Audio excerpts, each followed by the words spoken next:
Eesti Pangal on valminud värske majandusprognoos. Kuidas te selle põhjal iseloomustaksite Eesti majanduse olukorda hetkel? Kui me alustame kasvutempoga, me näeme, et see on natukene aeglasem, kui ta võiks ideaalis olla. Ja me näeme, et sel aastal võib majandus kasvada natuke üle 1%, järgmisel aastal natuke üle 2%, võib-olla 2017 juba natuke üle 3% aastas. Ja mitu tegurit on selle taga, aga võib-olla kõige olulisem on suhteliselt nõrk väliskeskkond. Et me oleme harjunud sellega, et meie lähinaabruskonnal on läinud hästi, aga nüüd viimasel Soome majandus, Venemaa majandus neil ei näe nii hästi ja see pakub meile teatud vastutuult. Kui see nüüd paraneb ja me näeme, et ta paraneb, siis võiks kasv kiireneda. Teine tegur on, et siseriiklikult on tekkimas niisugune tasakaalustamatus või lahkheli, et me näeme, et küll valitsuse eelarve on tasakaalus, väliskaubandus on tasakaalus, pangad suurendavad oma laenuportfelli umbes niisama kiiresti, kui majandus tervikuna kasvab.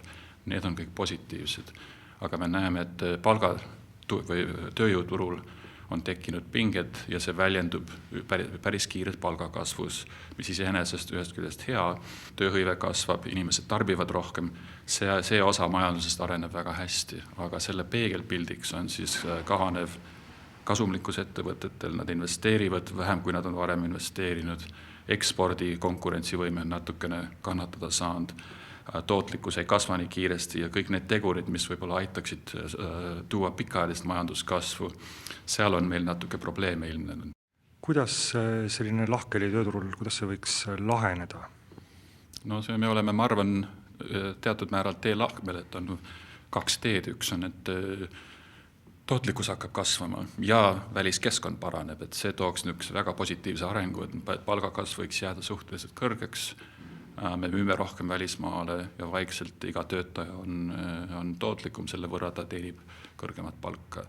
See on üks võimalus. Meie baasstsenaarium mingil määral näeb seda ette, kuna me arvame, et Eesti tööturg on küllaltki paindlik, meil on üldiselt päris hea ärikeskkond, nii et see ei saa olla välistatud, et see laheneb päris kenasti. Aga teine võimalus on, et lihtsalt, et see kohanemine ei toimu, tootlikkus ei kasva ja siis ainus lahendus varem või hiljem peab siis olema, kas palgad ei kasva enam nii kiiresti, isegi palgad vähenevad ja töötaoleku määr võib kasvada. Kas nende tööturu pingete puhul on midagi, mida valitsus või mida ettevõtjad peaksid silmas pidama? No ettevõtete olukord, igaüks on natuke erinevas olukorras kindlasti, on mõned, kes leiavad meil väga raske uusi töötajaid leida, teistel on see jälle kerge, see on individuaalne, aga kindlasti nad peaksid olema nagu teadlikud sellest keskkonnast, et saame aru, et need on niisugused pikaajalised protsessid, et kindlasti tööjõukulu pigem tõuseb, kui langeb, palgad tõusevad ja see, et nad peaksid siis rohkem investeerima, oma protsessi tõhustama ja nii edasi.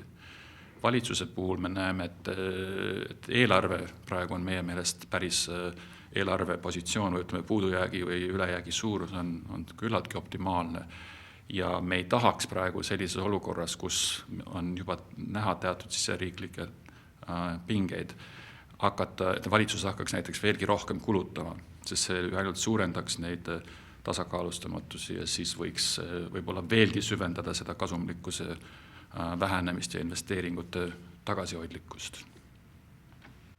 Aitäh!